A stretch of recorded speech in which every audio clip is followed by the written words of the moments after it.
जय भीम, सत श्री अकाल, आदाब। मेरा नाम है शादाब और आप देख रहे हैं मेरे साथ सौराष्ट्र टाइम्स। तो आज का जो विषय है हमारे बीच, उस विषय को लेकर चर्चा के लिए मौजूद हैं डॉक्टर अरुणेश यादव। बहुत बहुत स्वागत है जी। बहुत बहुत धन्यवाद। और विषय क्या है यादव जी? चुनावी सरगर्मियां चल रही है और इस चुनावी सरगर्मी के बीच एक बड़ा मुद्दा बना हुआ है नारों को लेकर। नारेबाजी चल रही है, खूब नारेबाजी चल रही है। लेकिन सर, ये जो नारे चल रहे हैं ये तो सियासी नारे हैं। लेकिन अगर मैं पुराने समय की बात करूं तो बचपन में इन नारों से मुझे याद आया, बहन जी के शासनकाल के समय की बात मैं आपको बताऊं। जब बसपा सुप्रीमो बहन मायावती उत्तर प्रदेश की मुख्यमंत्री थी, तब हम नारे पढ़ा करते थे और जब घर से निकलते थे तो दीवारों पर कुछ नारे लिखे होते थे। वो नारे कौन से नारे होते थे? घर घर घर घर शिक्षा का दीप जलाओ, अपने बच्चे सभी पढ़ाओ। और एक नारा मैं अक्सर पढ़ता था, उसमें लिखा रहता था, विद्या है अनमोल रतन, पढ़ने का तुम करो जतन। तो पढ़ाई को लेकर, शिक्षा को लेकर नारे होते थे। अब वो घर घर शिक्षा दीप जलाओ, अपने बच्चे सभी पढ़ाओ और विद्या है अनमोल रतन, पढ़ने का तुम करो जतन, ये जो नारे थे, इन नारों की परिभाषा आखिर ये बदलती क्यों जा रही है? अब जो नारे हैं वो नारे तो बड़े गलत हो रहे हैं साहब। कटेंगे फटेंगे, जुड़ेंगे तोड़ेंगे, फाड़ेंगे मोड़ेंगे तोड़ेंगे। तो बहन जी के शासनकाल में नारे जो थे दीवारों पे लिखे, आपने भी देखे होंगे यादव जी। जब आप जाते थे तो दीवारों पर बहन जी के शासनकाल में कौन से नारे होते थे? विद्या है अनमोल रतन, पढ़ने का तुम करो जतन। अब वही बच्चे जो पढ़ के आगे बढ़े हैं और अब उनका समय आया है नौकरी के लिए, तो नौकरी के लिए जब वो पहुंचे हैं, आयोग और दफ्तरों के चक्कर उन्होंने काटे हैं, तो उन्हें नौकरी के नाम पर लाठियां मिल रही हैं। ये बड़ा सवाल है। उसके अंदर ओबीसी, एससी, एसटी और जो दलित समाज, बहुजन समाज के छात्र हैं, वो जब जाते हैं आरक्षण का लॉलीपॉप लेकर के, तो उनको वहां लाठियां भांजी जा रही है। और अब नारों की परिभाषा बदल गई है। अब कौन से नारे लग रहे हैं? आप कह रहे हैं वो ये सरकार अंधी है, ये आयोग अंधा है, और ये जो बैकडोर से दिया जा रहा है ये नॉर्मलाइजेशन, ये एक धंधा है। इस नारे का क्या मतलब समझते हो? देखिए साहब, मुद्दा बड़ा संजीदा और संगीन है जी।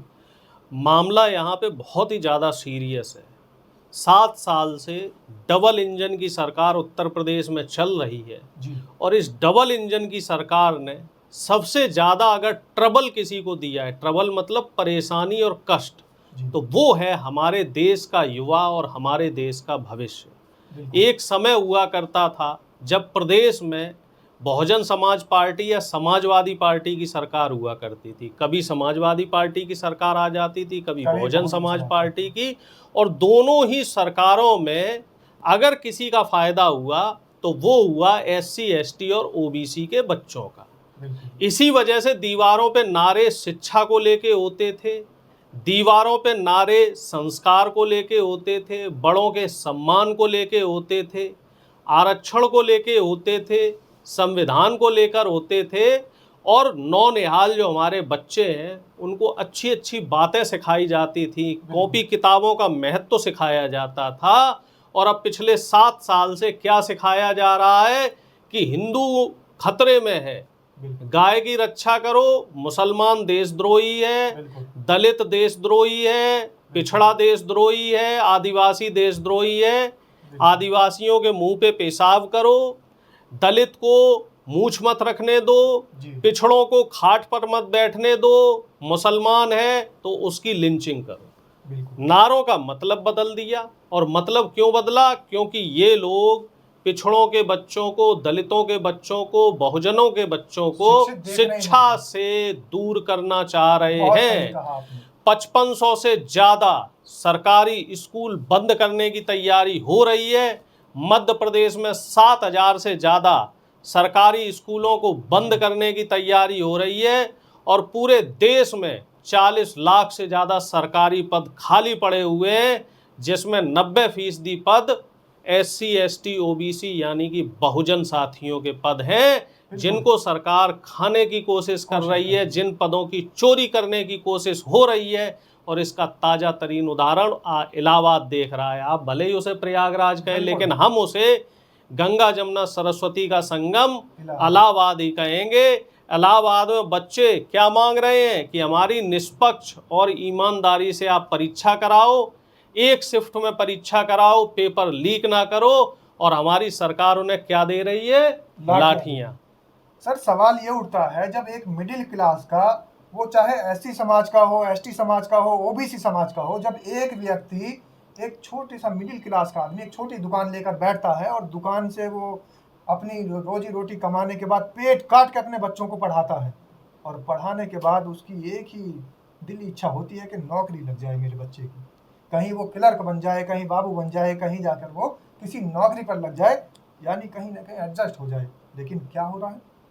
देखो साहब, जो मध्यम वर्ग का है या गरीब वर्ग का तबका है, एक ही सपना लेके पैदा होता है कि मैं पढ़ लिख जाऊं और पढ़ लिख के सरकारी नौकरी लग जाए, चाहे मैं बाबू चपरासी बन जाऊं, क्लर्क बन जाऊं, या कहीं पे मीडियम रेंज की नौकरी लग जाए, 40-50 हज़ार की तनख्वाह मिल जाए। उससे क्या होगा? मेरा लिविंग स्टैंडर्ड बढ़ेगा, मेरे बच्चे मुख्य धारा में आ जाएंगे। और ये पिछले 30 से 40 सालों में होता भी रहा है। बिल्कुल। मैं अपनी बात करता हूँ, मैं मूलतः इटावा का निवासी हूँ जी। और जब मुलायम सिंह जी की, नेताजी की सरकार वहाँ 90 के दशक में आई तो हमारे क्षेत्र में बहुत ज़्यादा पिछड़ापन था। नेताजी के समय ओबीसी को आरक्षण 92 में ओबीसी को आरक्षण मिला था, और उसी समय हमारे जो ओबीसी एससी एसटी के बच्चे जो लोग थे उस समय, युवा थे, उनको नौकरियां मिली, चाहे वो पुलिस में सिपाही लगाओ, चाहे कोई कांस्टेबल लगाओ, चाहे चपरासी लगाओ, चाहे क्लर्क लगाओ, नौकरियां उन्हें मिली। और आज उनके बच्चे क्या है? डॉक्टर हैं, इंजीनियर हैं, IIM में पढ़ाई कर रहे हैं और बड़े बड़े अधिकारी बन रहे हैं, IAS PCS बन रहे हैं, और अब वो मुख्य धारा में आ गए। यादव जी, नौकरियों से एक बात मुझे याद आ गई। बहन जी तो ट्वीट करती है हमेशा शिक्षा को लेकर के। बहन मायावती ने फिर ट्वीट किया, अभी स्कूल जब बंद होने की बात होती तब भी ट्वीट किया था, आई थी जब स्कूल बंद होने की बात। इसके बाद जब ये इलाहाबाद में मामला हुआ है, छात्रों का प्रदर्शन चल रहा है, हजारों की संख्या में छात्र सड़कों पर आयोग के सामने धरना कर रहे हैं, टॉर्च जला के पूरी रात अपनी मांग कर रहे हैं कि बस नौकरी मिल जाए, ये धांधली खत्म हो जाए। बैकडोर से जो नौकरियां लग रही हैं, जो इनके नेताओं के बच्चों को नौकरी पर रखा जाता है, देखो साहब, बात हो रही है। यहाँ पर एक मुझे बात याद आ गई योगी जी की। योगी आदित्यनाथ जी ने एक बयान दिया था और ये कहा था कि उत्तर प्रदेश में हम इतना रोजगार दे रहे हैं कि दुनिया के लोग यहाँ पर नौकरी लेने आएंगे, दुनिया के, प्रदेश के नहीं, भारत के नहीं, दुनिया के लोग। तो क्या यही उनका नारे का सत्य? योगी जी ने 2022 के चुनाव से पहले ही बोला था कि उत्तर प्रदेश में 7 लाख सरकारी पद खाली है, और 22 से 24 आ गया, एक सिंगल पद नहीं भर पाए योगी आदित्यनाथ जी। किसी भी महकमे में आप चले जाइए, सब जगह कॉन्ट्रैक्ट पे लोग रखे जा रहे हैं। और कॉन्ट्रैक्ट पे क्यों रखे जा रहे हैं? क्योंकि इनको दलित, ओबीसी और आदिवासियों को नौकरी ना देनी पड़े। बैकडोर से एंट्री की जा रही है। लेटरल एंट्री का एक सांप और आ गया है, लेटरल एंट्री, और हमारे वो हमारा अधिकार खा रहा है। जो सीधी परीक्षा होती है तो उसमें क्या होता है? प्री एग्जाम होता है, मेन एग्जाम होता है, फिर इंटरव्यू होता है, और उसमें काबिल बच्चा ही पहुंच सकता है। और जो लेटरल एंट्री है उसमें डायरेक्ट पहुंचते हैं सिफारिश से। बीजेपी के बड़े बड़े नेताओं के बच्चे पहुंच रहे हैं उसमें। साहब, सुनने में ये भी आ रहा है कि ये जो प्रदर्शन कर रहे हैं ना बच्चे, ये ज्यादातर SC ST OBC समाज 90% वही है, SC ST OBC माइनॉरिटी के बच्चे हैं, और 10% गरीब सवर्णों के बच्चे हैं। उन गरीब सवर्णों के बच्चे हैं जिनका बीजेपी में कोई पैरोकार नहीं है। वो बेचारे अपना पूरी 10 साल से 15 साल से संघर्ष कर रहे हैं, मेहनत करके पढ़ाई लिखाई करी, अब नौकरी की इंतजार कर रहे हैं, नौकरी की बाट जो रहे हैं। अब बच्चे समझ रहे होंगे कि भैया बसपा की सरकार होती, बहन जी की सरकार होती, या सपा की सरकार होती तो चलो नौकरी तो बढ़िया मिल जाती। बहन जी के समय रिकॉर्ड है, मैं आपको बता रहा हूँ, 2007 से 2012 तक 5 साल बहन जी की सरकार रही और रिकॉर्ड तोड़ तीन बैकलॉग भरे गए। 2008 में भरा गया, 2009 में भरा गया, 2010 में भरा गया। बैकलॉग का मतलब क्या होता है कि जो सरकारी पद जिनमें SC ST OBC के पद खाली रह जाते हैं उनके लिए अलग से भर्तियां निकाली जाती हैं, अलग से स्पेशल व्यवस्था निकाली जाती है। वो बहन जी के समय हुआ।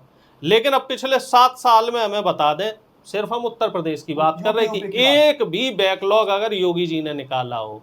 योगी जी लाखों SC ST OBC के बच्चों के पद खा गए हैं योगी जी, और जब उनसे नौकरी मांगी जा रही नॉर्मल की, बैकलॉग की तो छोड़ दो, नॉर्मल वाली जब नौकरी मांगी जा रही है तो उन्हें लाठियां बांधी जा रही, लाठियां, आप समझ लो लाठियां मिल रही हैं युवाओं को। बिल्कुल ऐसे यूपी में सुशासन नहीं आएगा। सुशासन तब आएगा जब दलित और हमारा जो सरकार और सिस्टम बदलना ही पड़ेगा। डॉक्टर अरुणेश यादव यहाँ बता रहे हैं कि नाम बदल दिया, इलाहाबाद का नाम रख दिया प्रयागराज, लेकिन क्या ये वही प्रयाग का राज है जहाँ पर लाठियां बरसाई जाती है? क्या वही राज है जहाँ पर जो है छात्रों को दौड़ाकर पीटा जाता है? ये क्या वही प्रयागराज है जहाँ छात्रों के हक की लड़ाई के लिए उनको रात भर चुपचाप और खुली छत के नीचे अपना प्रदर्शन करना पड़ रहा है सरकार के खिलाफ, आयोग के खिलाफ, शासन के खिलाफ, सिस्टम के खिलाफ? तो इन सभी बातों से ये पता लग रहा है कि कहीं ना कहीं सरकार की जो इच्छा है वो बहुजन समाज को, पिछड़ों को डाउन करने की है। और ये जो सब रणनीति चल रही है ये सिर्फ और सिर्फ बहुजन समाज के, पिछड़े समाज को डाउन करने के, उनके बच्चों को शिक्षा से दूर करने के लिए चल रही है।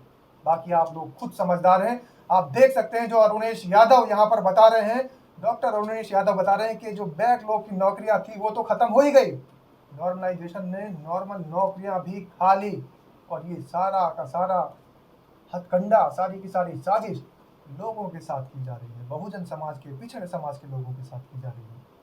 तो आप सभी अपनी राय कमेंट के माध्यम से हमें जरूर दें और बताएं कि बहुजन समाज को जब आवाज उठानी पड़ेगी, संघर्ष करना पड़ेगा, तो संगठित और शिक्षित भी बनना पड़ेगा।